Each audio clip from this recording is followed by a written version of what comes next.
VFX এর যুগে বাঘের সঙ্গে মানুষের লড়াই দেখতে আমরা সবাই অভ্যস্ত, কিন্তু তিনি বাঘের সঙ্গে কুস্তি লড়তেন লাইভ।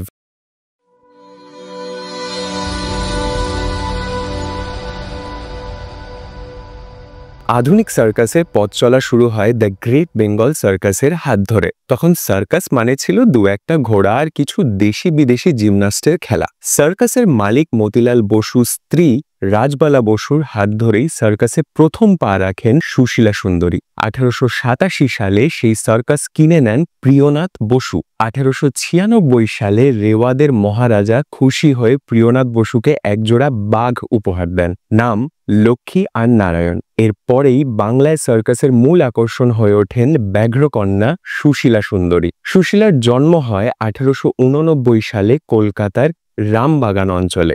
গোড়া সমাজকে বুড়ো আঙুল দেখিয়ে তিনি ঘোড়ায় চড়তেন, জিমন্যাস্টিক্স করতেন আর কুস্তি লড়তেন। 1909 সালে গ্রেট বেঙ্গল সার্কাসের নাম পাল্টে রাখা হয় প্রফেসর বোসেস গ্র্যান্ড সার্কাস। তার আগে বিদেশি সার্কাসে বাঘের খেলায় বাঘকে গলায় চেন পরিয়ে রাখা হতো, সেই চেন খুলে দিলেন সুশীলা। সরাসরি মঞ্চের ওপর বাঘের খাঁচায় ঢুকে বাঘকে আঙুলের ইশারায় দাঁড় করাতেন, বসাতেন, গর্জন করাতেন। এতেও সন্তুষ্ট হলেন না ব্যাঘ্রকন্যা। 1910 সালে শুরু করলেন আরও এক ভয়ানক খেলা, বাঘের সঙ্গে কুস্তি। টান টান খেলা শেষে দর্শকরা চিৎকার করে উঠলে বাঘের মুখ হাঁ করে দেখাতেন দর্শকদের। খেলার শেষে বাঘের গায়ে হেলান দিয়ে জিরিয়ে নিতেন খানিকক্ষণ। সুশীলা সুন্দরী ঠিক কতটা শক্তিশালী আর সাহসী ছিলেন তা এখনো অবধি বুঝে উঠতে না পারলে একটা ছোট্ট গল্প বলি। একবার হয়েছে কি, সার্কাসের শো চলাকালীন সুশীলাকে কবর দেওয়ার পর হঠাৎ প্রচন্ড ঝড় আর মুষলধারে বৃষ্টি নামে,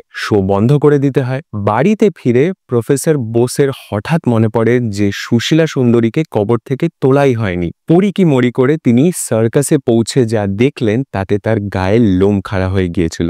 দেখলেন সেই কবর থেকে সুশীলা নিজের গায়ের জোরে উঠে এসেছেন মাটি ফুঁড়ে। ভিডিওটা ভালো লেগে থাকলে একটা লাইক আর শেয়ার করতে পারেন, আর এরকম আরো ভিডিও দেখতে চাইলে সাবস্ক্রাইবও করতে পারেন। দেখা হচ্ছে আগামী পর্বে। আসি।